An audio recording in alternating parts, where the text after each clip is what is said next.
हम लोग इस वीडियो में इंटीजर सीखेंगे कि इंटीजर्स क्या होता है। इंटीजर्स को हिंदी में पूर्णांक कहते हैं। इंटीजर्स को जानने के लिए सबसे पहले हम जानेंगे नंबर के बारे में कि 3 प्रकार के नंबर हम देखेंगे।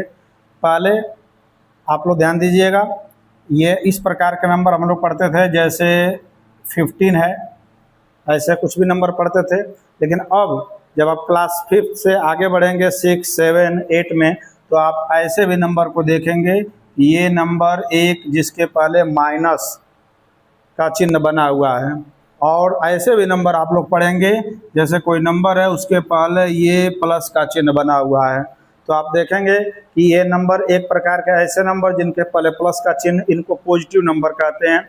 ऐसे नंबर जिनके पहले माइनस का चिन्ह है उसको नेगेटिव नंबर कहते हैं। और ऐसे नंबर जिनके पहले कोई चिन्ह नहीं है वो अभी हमारा पॉजिटिव ही नंबर होता है। इस बात का आप लोगों को ध्यान रखना है कि जिस नंबर के पहले कोई चिन्ह नहीं होता है वह पॉजिटिव नंबर होता है, वो अभी प्लस ही है।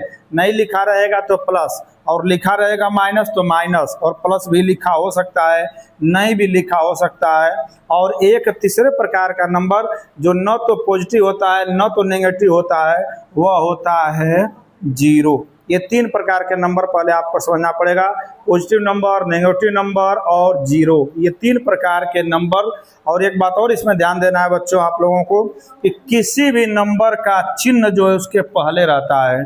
कोई भी नंबर रहेगा उसके चिन्ह पहले रहेगा, नहीं रहेगा तो प्लस। ये नहीं कि वो बाद में नहीं रहेगा, उसके पहले रहेगा। पहले चिन्ह रहेगा उसके बाद नंबर, पहले चिन्ह रहेगा उसके बाद नंबर, और कोई चिन्ह नहीं है तो ये प्लस है, और एक 0। ये 3 प्रकार का नंबर आप लोगों ने देखा। ये तीनों नंबर ये नंबर लाइन पर बना हुआ है। इस लाइन पर ये नंबर ऑलरेडी इंडिकेट किया गया है, जिसमें 0 भी है, पॉजिटिव नंबर है, नेगेटिव नंबर है। तो अब हम लोग बहुत अच्छे से जान सकते हैं कि इंटीजर्स क्या होता है। इंटीजर्स क्या होता है? इन तीनों प्रकार के नंबर का कलेक्शन होता है, यानी collection of positive number, negative number and 0। Means 0 भी इंटीजर्स है और कोई भी पॉजिटिव नंबर इंटीजर्स है, नेगेटिव नंबर भी इंटीजर्स है। इस तरह से आप लोग अगर इंटीजर्स को जान जाते हैं नंबर्स को, तो अब जो है आप लोग को जानना है कि थोड़ा सा इसमें तुलना करेंगे। और इसको जानने के लिए क्या करेंगे, पहले इसको व्यवहारिक भाषा में लेंगे। सपोज दैट, मान लीजिए ए एक विद्यार्थी है और बी दूसरा विद्यार्थी है और सी तीसरा विद्यार्थी है। व्यवहार में इसको समझेंगे।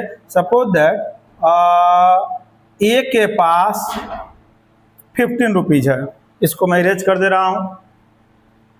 ए के पास 15 रुपीज़ है और बी के पास 15 रुपीज़ है। बी के पास -20 रुपीज़ है और सी के पास 0 रुपये हैं। तो अब आपको समझना है, ज़रा कंपेयर करके इसको समझिए कि तीनों में क्या डिफरेंस है, तो स्पष्ट हो जाएगा कि इंटीजर्स क्या होते हैं। व्यवहारिक भाषा में हम समझेंगे। एक के पास अगर 15 रुपीज़ है, इसका मतलब है कि कैश 15 रुपीज़ उसके पास है, और बी के पास -20 रुपीज़ है। माइनस का मीन्स, माइनस मतलब होता है हिंदी में इसको कहते हैं ऋण, और इसका एक दूसरा भी नाम है जिसको कहते हैं उधार, और एक तीसरा भी नाम है जिसको कहते हैं कर्ज। यानी कि मतलब ये निकला कि बी जो है 20 रुपये कर्ज में है, माइनस का मतलब है। और सी तो सभी जानते हैं 0 रुपया का मतलब कुछ भी नहीं, हमारे पास एक भी रुपया नहीं है। तो सबसे खराब कंडीशन में कौन है, तो ये है बी। सबसे अच्छा कंडीशन में कौन है, क्योंकि इसके पास 15 रुपीज़ है इसलिए सबसे अच्छे कंडीशन में है। ये सबसे कंडीशन खराब है इसका, क्योंकि ये कर्ज में है, और ये अभी इससे अच्छा कंडीशन में ये है। यानी कि ये जो है सबसे अच्छे कंडीशन में, उसके बाद ये है, और उसके बाद बी। इस तरह से आपका कंडीशन है। तो अगर इस बात को आप समझ गए रुपए पैसे की दृष्टि से, तो अब आप यहाँ को अच्छे से समझ जाएंगे कि यहाँ पर तो आपको दिखाई दे रहा है कि 0 से 1 बड़ा है, 1 से बड़ा 2 है, 2 से बड़ा 3 है। इधर बढ़ रहा है, इधर जो है आपका बढ़ रहा है। तो इधर भी आप समझ जाइए कि ये नंबर बढ़ते क्रम में है। जो नंबर लाइन पर नंबर लिखे गए हैं, जो इंटीजर्स लिखे गए हैं वो इंक्रीजिंग आर्डर में है, बढ़ते क्रम में है। अर्थात -3 से बड़ा -2 है, -2 से बड़ा -1 है, -1 से बड़ा है 0, 0 से बड़ा +1, +1 से बड़ा +2 और +1 से बड़ा है +3। यानी कि सबसे महत्वपूर्ण है जानने की बात कि माइनस में जितना ही अंक बड़ा होता है उतना ही वह छोटा होता है।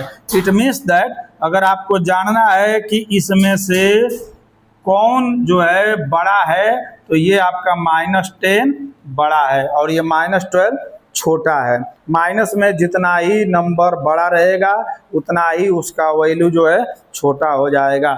इस तरह से आप ये जान गए तो इंटीजर्स जान गए तो आप बड़ा छोटा ही बता देंगे, चाहे तो इंक्रीजिंग और डिक्रीजिंग आर्डर में भी लिख देंगे। ये इंटीजर्स का बेसिक कॉन्सेप्ट है, इसको जान जाएंगे तो आपका मैथमेटिक्स बहुत ही इजी हो जाएगा। इसलिए इसको रिपीट करके खूब अच्छे से समझ लीजिए ताकि अगले वीडियो में हम इसका प्लस माइनस खूब अच्छे से समझ सकें।